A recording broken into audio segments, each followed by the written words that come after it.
Comment un simple humain peut-il convaincre plus de 900 personnes à commettre un suicide collectif, en leur faisant croire qu'ils avaient un accès direct au paradis? La première fois que j'ai vu cette image, j'étais vraiment choquée. Je me suis demandé mais quel mal-être profond peut pousser une personne à mettre son cerveau en mode off et à suivre aveuglement une idéologie, à croire à une utopie, à boire les mots d'un taré jusqu'à y perdre la vie. C'est terrifiant, pourtant c'est bel et bien arrivé.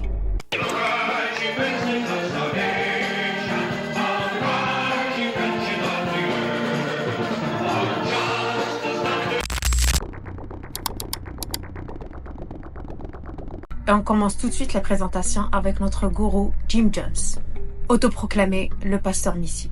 Jim Jones, Kim Jong. Ça sonne pareil, non?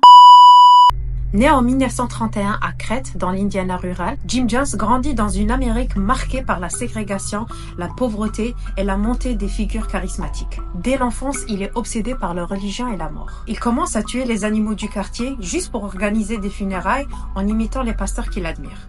Franchement, il aurait fait super pote avec Jeffrey Dahmer. Mais son rêve n'est pas juste de prêcher. Il veut dominer, être vénéré et surtout contrôler les gens. God complex.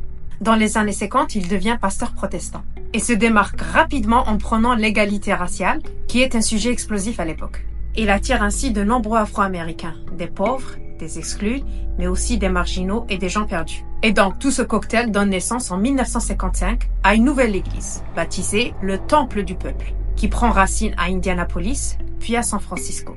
Et là, honnêtement, on commence déjà à sentir que cette histoire va très très mal se finir. Officiellement, c'est une église progressiste, bienveillante et unie, mais officieusement, c'est une secte. On y trouve du contrôle mental, de l'endoctrinement et de la paranoïa. Les fidèles sont surveillés, privés de sommeil et punis s'ils désobéissent. Jim Jones pousse même certains fidèles à signer des confessions de crimes juste pour les garder sous sa coupe. Et comme tout ça n'est pas suffisant pour lui, il crée la purification spirituelle, qui sont des abus sexuels sur les fidèles hommes et femmes, tout en affirmant qu'il a le droit car il est l'incarnation de Dieu sur terre. Quelle merde! Il teste également leur loyauté à travers des nuits qu'il nomme The Night White. Voilà, le mec qui se prend vraiment pour P. Diddy, qui sont une sorte de simulation pour des répétitions à des suicides collectifs pour habituer ses fidèles à mourir pour lui. En parallèle, la vie des disciples est désastreuse. Ils travaillent sans relâche, dans des conditions proches de l'esclavage. Et si, par malheur, certains osent s'opposer, ils sont humiliés, enfermés et considérés comme fous. En 1977, l'étau se serre. Des journalistes commencent à enquêter. D'anciens membres de la secte commencent à parler des abus. Et Jim Jones sent que la vérité va éclater. Alors il décide de fuir avec près de 1000 fidèles, direction l'Amérique du Sud, la Guyane. Une fois arrivé, il bâtit une énorme colonie au cœur de la jungle qu'il nomme Jonestown. Le seul endroit où boire un coup est vraiment fatal. Vous allez comprendre après. Officiellement, Jonestown est une utopie, une société égalitaire et autonome. Mais en réalité, c'est un conte prisonnier, clôturé et coupé complètement du monde. Les passeports des fidèles sont confisqués, les courriers clôturés, pas d'appel d'un proche, pas de contact avec la famille, rien du tout. Les disciples vivent dans des baraques surchauffées où ils mangent mal, ils dorment mal, pendant que Jim Jones, lui, a sa maison privée qui est climatisée, qui a tout le confort nécessaire. Il a en plus des femmes à sa disposition, du whisky et des haut-parleurs qui tournent continuellement en prêchant ses sermons. Mais en novembre 1978, tout commence à basculer. Le député américain Leon Ryan, alerté par les familles des personnes qui sont dans cette secte et avec qui ils n'ont plus aucun contact, décide d'aller à Jonestown pour enquêter. Et entre parenthèses, il est le seul député de l'histoire de l'Amérique à mourir dans l'exercice de ses fonctions.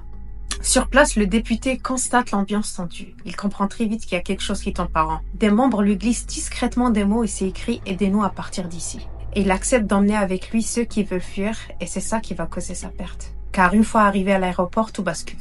Un commandant armé de la secte ouvre le feu sur eux. Bilan, 5 morts, dont le député Ryan et 3 autres journalistes de la NBC. Et puis de là, tout bascule. Le lendemain, soit exactement le 18 novembre 1978, Jim Jones réunit tous ses fidèles dans le pavillon central. Il déclare que la fin est proche et qu'il est temps de partir au paradis.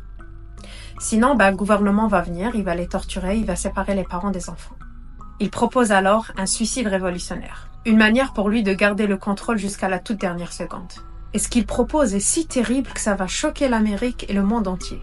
il demande aux parents de forcer leurs enfants à boire un mélange de Kool-Aid ou de Flavor Aid à la fraise, qui est nul autre en fait qu'un poison composé de cyanure, de Valium et de sédatifs. Certains enfants commencent à pleurer, d'autres hurlent. Le drame est si effroyable qu'il a marqué toute l'Amérique avec une expression qui est devenue vraiment connue aux États-Unis. Don't drink the Kool-Aid, qui est une expression pour mettre en garde les gens contre l'aveuglement total. Quant aux adultes, certains se laissent mourir, d'autres sont abattus et certains essaient de fuir, mais vraiment très peu y parviendront. Jim Jones, quant à lui, il meurt d'une balle dans la tête. On ne sait pas s'il s'est suicidé ou si quelqu'un lui a tiré dessus. Le lendemain matin, les autorités constatent l'ampleur de l'horreur. 900 corps d'adultes, dont environ 300 corps d'enfants, entassés les uns sur les autres et dispersés dans toute la colonie. Certains sont enlacés, d'autres ont encore la bouche pleine de poison.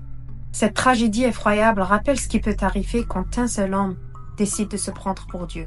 Mais au-delà de l'horreur, elle soulève une question essentielle. Jusqu'où peut aller la foi quand elle devient aveugle? Johnston, c'est l'exemple parfait d'un homme qui a utilisé la souffrance, la manipulation, l'espoir et la solitude des gens pour bâtir un empire de contrôle. Il a mélangé politique, religion, peur et charisme pour se hisser au rang de divinité et servir ses propres intérêts. Et ce qui me frappe le plus, c'est à quel point l'être humain est prêt à tout pour donner un sens à sa vie. À quel point il peut chercher une appartenance ou un refuge émotionnel. Au point de sacrifier son libre arbitre, sa lucidité et parfois même sa vie pour quelqu'un qui lui promet un monde meilleur. The world, the kingdom suffereth violence, and the violence shall take it by force. If we can't live in peace, then let's die in peace. J'espère que cette histoire, même si elle est tragique, vous aura plu. Sur ce, je vous dis à très bientôt pour une prochaine vidéo peut-être. D'ici là, prenez soin de vous.